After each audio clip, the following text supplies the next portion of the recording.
মৈনপুর থেকে মনোনয়ন জমা দিলেন মুলায়ম সিং যাদব। বিশেষ বাসে চড়ে মনোনয়ন জমা দিতে আসেন তিনি। মুলায়মের সঙ্গী ছিলেন ছেলে অখিলেশ যাদব। এই প্রথমবার সঙ্গে ছিলেন না ভাই শিবপাল। কেরলের ওয়াইনাডে রাহুল গান্ধীর বিরুদ্ধে সরাসরি লড়াইয়ে নামল না বিজেপি। এনডিএর শরিক বলে দাবি করা ভারত ধর্ম জনসেনার প্রধান তুষার ভেল্লাপল্লী লড়বেন ওই কেন্দ্রে। টুইটে প্রার্থী ঘোষণা অমিত শাহ। রাহুল গান্ধীর সবুজ সংকেতের অপেক্ষা। ভরুচ থেকে লড়তে পারেন কংগ্রেসের কোষাধ্যক্ষ আহমেদ প্যাটেল। তাকে প্রার্থী করার জন্য প্রস্তাব দিয়েছে গুজরাতের কংগ্রেস নেতৃত্ব।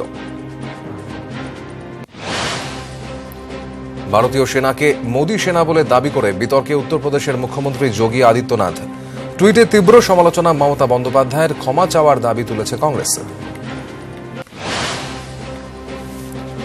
আরজেডিতে বিদ্রোহ। প্রার্থী বাছাই নিয়ে লালু প্রসাদের দুই ছেলে তেজ প্রতাপ এবং তেজস্বীর মধ্যে মতবিরোধ। লালু রাবড়ি মোর্চা নামে নতুন দল তৈরির ঘোষণা তেজ প্রতাপ যাদবের। বিহারের বেশ কয়েকটি আসনে প্রার্থী দেবে তেজ প্রতাপ। ভোট পেতে হাতে কাস্তে দলবদল নয়, অভিনয়ের জন্য নয়। মথুরার গোবর্ধন কেন্দ্রে হেমা মালিনীকে দেখতে পাওয়া গেল কাস্তে হাতে ধান কাটতে। সোশ্যাল মিডিয়ায় নিজেই ছবি পোস্ট করলেন ড্রিমগার্ল।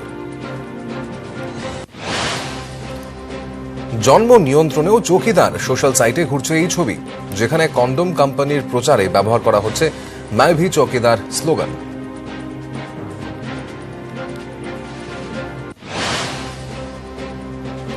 মঙ্গলবার 2রা এপ্রিল দিল্লিতে ইস্তেহার প্রকাশ করবে কংগ্রেস। 2019-এর ভোটে কংগ্রেসের হাতিয়ার ন্যূনতম আয় যোজনা বা ন্যায়। মহিলাদের সংরক্ষণ, শিক্ষা এবং স্বাস্থ্যের মতো বিষয়ও থাকছে তাদের ইস্তেহারে।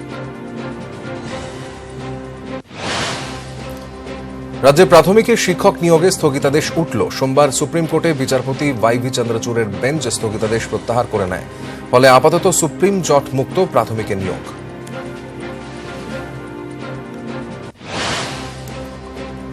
বিজেপি নেতা কৈলাশ বিজয়বর্গীর জামিনের আবেদন মঞ্জুর করল বালুরঘাট আদালত। 3,000 টাকার বন্ডে জামিন পান তিনি। গত বছর পঞ্চায়েত নির্বাচনে প্রচারে কৈলাসের ভাষণে বিতর্কের সূত্রপাত হয়।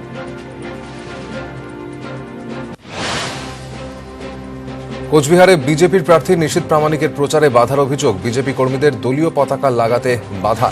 কাঠগড়ায় স্থানীয় তৃণমূল সদস্যরা ঘটনার জেরে সংঘর্ষে জড়ান দু দলের কর্মীরা। একটি বাইকও ভাঙচুর করা হয়। বিজেপির অভিযোগ মানতে নারাজ তৃণমূল নেতৃত্ব।